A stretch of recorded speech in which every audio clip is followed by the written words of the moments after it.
Dear countrymen and countrywomen, I greet you all first and foremost. Secondly, I congratulate you on having spent a Merry Christmas. It is so sad some of our countrymen or women died on the very day of Christmas, such as Mzee Kamugasha Pascali of Mbarara and Sheikh Abdul Qadir Muwaya of Mayuge. Mzee Kamugasha died of natural causes. However, Sheikh Muwaya was murdered by gunmen. I told the Inspector General of Police to make sure that they find the killers of the Sheikh. A number of our Muslim sheikhs have been murdered in mysterious circumstances involving shooting. Sheikh Bahiga was only gunned down the other day, soon after Sheikh Muwaya was killed on Christmas night. There must be something sinister going on in our Muslim community. This is the 5th killing of a Muslim religious leader. Those killed in this way are the late Sheikh Abdul Qadir Muwaya, the late Sheikh Bahiga Mustafa, the late Abdul Sentamu, the late Abbas Abubakar Kiwewa, and the late Abubakar Madango. May their souls rest in eternal peace. I extend my condolences to their families and to all the Ugandans. Using old methods of investigation, the police has been able to achieve the following in these investigations. Number 1, suspects have been arrested and charged for murder and remanded in prison. I don't want to go into the details because I'm told the law does not allow me to do that because they are in the courts of law. Number 2, the police has recovered guns and training manuals from the suspects. Number 3, in the case of the 2 recent murders, they have arrested 16 suspects and are currently being interrogated. Number 4, the police has prevented attacks on police stations in different parts of the country as earlier planned by the suspects. In the case of Sheikh Abbas Abubakar Kiwewa and Sheikh Yusuf Abubakar Madango, it is now up to the judicial process to listen to the cases and sort out. Unfortunately, the judiciary released Rule Balaba, Kaule Muzaffar Mugoya, Dhabanji Musa, and Sheikh Twaha Baligeya on bail, who then proceeded to escape. This is unacceptable. This is unacceptable. The judiciary are misusing that power, and they are endangering elements of the judiciary, are endangering the safety of Ugandans. Why does the judiciary release somebody charged with such serious crimes on bail? The Minister of Justice will put before Parliament an amendment to the Constitution as soon as Parliament opens to stop this issue of bail in matters of murder, rape, defilement, treason, and corruption. Above, I referred to the police using old methods because there are 3 modern strategic systems that would simplify and expedite crime investigation. One strategic system of the computerized ID project, Identity Card project, has just been finally put in place by General Aronda Nyakairima. This will help from a number of angles which I do not want to go into here. Another strategic system will be deployed soon. Again, I don't want to go into the details of that system. The third strategic system, that of cameras, is also being studied for at least the towns. As you saw when there was a terrorist attack in London, when there was bombing in the rail station, it was easier for the police to trace the culprit because his picture had been captured by the camera in the station. Here in Uganda, we were able to discover the crimes of the bad-hearted house girl because of the camera. You remember that case of the house girl who was captured by the camera beating a baby. Those private companies and individuals who can afford to deploy cameras around their premises should do so as the state, the government, sorts out that aspect. We introduced some cameras during Chogam, but they covered a small area. We would want to look at the cameras that would cover at least the major towns. Although we know the value of these systems, we have taken long to acquire them because of competing demands. Roads, electricity, the railway, wages of public servants, defense, etc. By acquiring the right equipment, we were able to defeat insurgency and cattle rustling.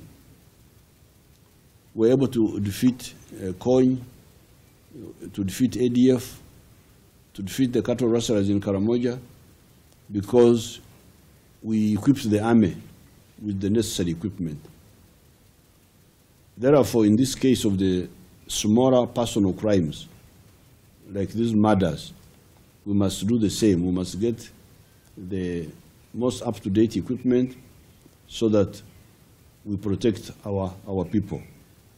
We should have done it earlier, but because of other demands and the pressure was not so much, we delayed a bit. But now we are going to make sure that we move and fill that gap. We're also going to defeat these cowardly criminals who shoot unarmed people. In the meantime, the available means will be deployed to catch these criminals. They won't escape wherever they go. I guarantee Ugandans on that. Why should a Ugandan kill another one? This is most unacceptable. Thirdly, I congratulate you on finishing the year 2014 and wish you all the best in the new coming year. Fourthly, I congratulate all Ugandans because when I fly over Uganda nowadays, I notice a spirit of oksimuka. This is a Runyankore word, oksimuka. In Uganda it will be kuzukuka. In Acholi it will be cho or kwenyu in Ateso. Akenyun in Akaramojong. Enga Oduasi in Lugubara, all of which mean waking up. What do I mean by waking up? The waking up I'm talking about is more and more Ugandan families entering small-scale commercial farming with a kibaro,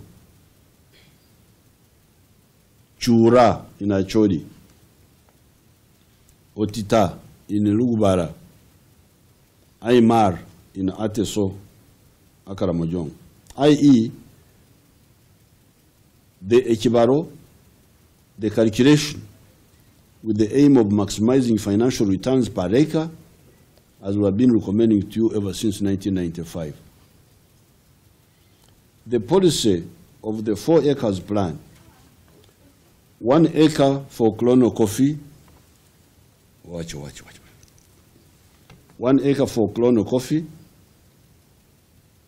1 acre for fruits, oranges, mangoes, and pineapples, 1 acre of bananas, cassava, Irish potatoes, or any other food crops, and 1 acre for pasture, such as elephant grass, cross Guyana, etc., for at least 6 dairy cattle. On top of this, to add some backyard activities, mind you, such as poultry for eggs, piggeries for those who are not Muslims, and fish farming for those who are near the swamps. This plan was in order to overcome poverty from all our homesteads through small-scale commercial production. It was in particular to rescue those homesteads that have already unfortunately fragmented their land through wrong inheritance practices. I have repeatedly been advising you that this land fragmentation must end. We have been talking about it for almost the last 20 years with the little movement. That is why last year I introduced the UPDF officers into the NADS program, starting with the Foronasa NRA operational areas of 1971-1986. That UPDF involvement has been very successful, so much that we have had maize bumper crops in the rural area, in the Chibare area, and in many other areas. However, what is now most pleasing is to fly over some parts of Uganda and you start seeing the Ugandans waking up, kusimuka. A few weeks ago, I flew to Kidepo to arbitrate in the issue of the human beings versus the wildlife in the Karenga area. Over Busoga, there is a lot of sugarcane cultivation, not only by the Madvanis, but also by many, many other outgrowers. This would be good, but I have got a problem with the Kibaro of sugarcane on a small scale.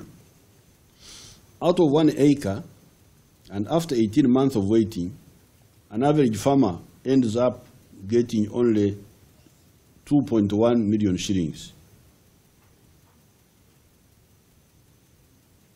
So after 18 months of sugarcane growing, a farmer will get 2.1 million for 1 acre. I don't think this is enough money that can get a family out of poverty. That is why through Lieutenant Colonel Damzungu and other UPDF officers deployed in the region, we insist on the 4 acres plan. It is that will rescue the people from poverty in Busoga. Out of Busoga, I flew over the Parisa-Teso area. Especially in the Teso area, I noticed that about 10% of the homesteads had listened to our advice of adopting citrus fruit growing. You see patches of the oranges, not in all the homesteads, unfortunately, but in a reasonable number of them. It is, however, now noticeable that there is some serious citrus growing in the Teso area. Therefore, there is some kusimuka there. I congratulate those families that have joined the small-scale commercial farming in that area of Teso. I encourage all the other families in Teso that have not yet joined this effort to take advantage of the UPDF officers we have deployed to start on the journey to eliminate poverty from their homesteads. Towards Christmas, I flew toward the southwest while going to attend the wedding of Honorable Bright Ramirama's son and while going to Rakitura for Christmas. Over the Masaka, Rakai, Liantonde, Ruengo areas, I flew over patches of well-tended, properly lined coffee gardens of 1 acre, 2 acres, and in some cases what appeared to be 10 acres. This was very pleasing. In one garden on the right side of the Masakambara Road in the Chazanga area, the farmer has the coffee trees under the shades of the well-spaced Misizi trees, Mysopsis, the scientific name for the Misizi. It was a beautiful sight. I have checked with the Uganda Coffee Development Authority whether the coffee can do well with the Misizi. They say that as long as the Misizi are well scattered between the coffee trees, It provides good shades for the coffee during the dry period, and it later provides income from timber. This is a good combination for both medium and long-term investments, as well as for the environment. The coffee will start producing coffee berries in 18 months. Then the Msizi will be ready for harvesting good timber in 25 years. There were also impressive gardens of maize scattered all over the area. After the Masaka, Kalungu, Ruengo, Rakai, Lyantonde areas, where I could see signs of Oksimuka, I entered the Kiruhura, Isinjiro areas, around lakes Kachera, Mburo, and River Ruizi. There, in addition to the well-fenced and well-weeded farms, removing the shrubs, the mutete, Simbopoga, Nafronadas, etc., the farmers have now planted large patches of what appear to be maize, as well as patches of bananas and impressive herds of improved goats that would stampede on the sound of the helicopter. In the well-weeded farms, you would notice herds of the less panicky Frisian cattle that would look up curiously at the speeding helicopter, scamper a little bit, and then go back to grazing. Just before Christmas, I had gone to Fort Portal to attend the World AIDS Day. On the way, I noticed large patches of maize, and by the time I landed near the Chamara Primary School, I was in the midst of very well-tended tea estates. The price of tea has unfortunately now gone down because of the chaos that engulfed North Africa and the Middle East since 2011. However, the situation is now settling down in those countries. I hope their consumption of our tea will go up again and the price will go up. On the 21st of December, I flew to Gomba and then on to Masindi. Again, I saw some kusimuka among farmers growing large patches of maize in the Mpiji, Butambara, Gomba areas, and then in the cattle farms in the Chiboga, Chenkwanzi, Ngoma, Masindi areas, before hitting the sugarcane chambers around Kinyara. As I have told you repeatedly, I have no quarrel with sugarcane or maize if you have enough acreage of, say, 20 acres, whereby you do my 6 anti-poverty activities. I call these 6 anti-poverty activities, which means colonial coffee, fruits, food crops, zero grazing dairy cattle, in addition to the backyard activities of poultry and piggery.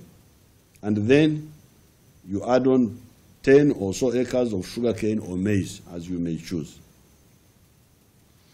Out of 10 acres of maize, grown twice a year, you will end up earning 28 million shillings a year. Out of 10 acres of sugarcane, you will end up earning 21 million shillings in 18 months. That is a year and a half. You would have done the Kibaro plus some additional income, and I would have no problem with that. We of course need maize for food for institutions, such as the army, police, schools, hospitals, prisons, and for animal feeds, poultry, cattle, for animal feeds for poultry, cattle, pigs, etc. The families of 4 acres and less should concentrate on the 6 activities. That is coffee, colonial coffee, fruits, food crops, zero grazing cattle, poultry, and in piggery in the backyard, plus fish farming if you are near the swamps. Maize, sugarcane, cotton, ranching, cattle ranching, that we also need very badly, not only for strategic industries, but also to support the dairy and the poultry industries, should be done by the families that have more land than the 4 acres. In my speeches, I normally concentrate on the families of the 4 acres and less. This is because the majority of the traditional families find themselves in this category. Through bad inheritance practices, they have already fragmented the land. My strong advice has always been, stop further land fragmentation. The more enlightened and larger scale farmers know what to do. They only need the improved seeds that are fortunately available in the research institutions, some machinery for hire, etc., as well as improved road networks to market what is produced on the farms.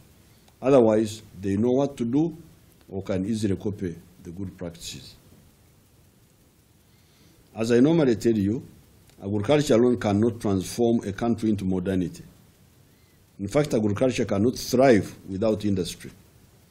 This was point number 5 of our 10 points program. Agriculture needs implements from industry, needs fertilizers from industry, needs chemicals and drugs from industry. It also needs industries that process what agriculture produces so that it reaches the distant markets and does so at a higher value. We need factories to process maize, milk, beef, coffee, bananas, fruits, leather, Irish potatoes, sweet potatoes, cotton, sugarcane, timber, etc. These factories need cheap electricity. It is all a chain of linkages. In my address to the NRM National Conference, I addressed most of those issues. I do not have to repeat them here.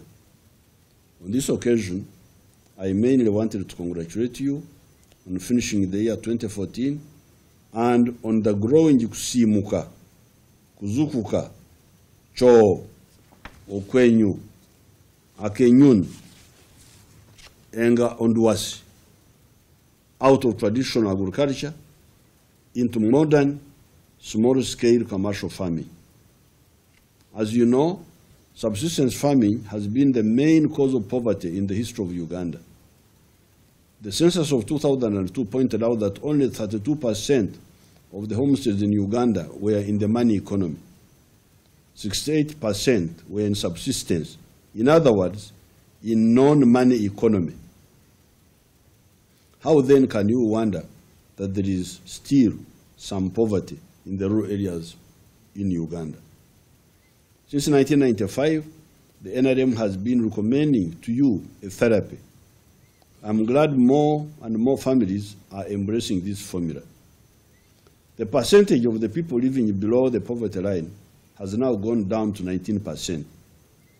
This figure will be even better if all the families listen to our advice and take advantage of the UPDF officers to get out of poverty through small-scale commercial farming. The urban areas are also not forgotten. We have also deployed UPDF officers there.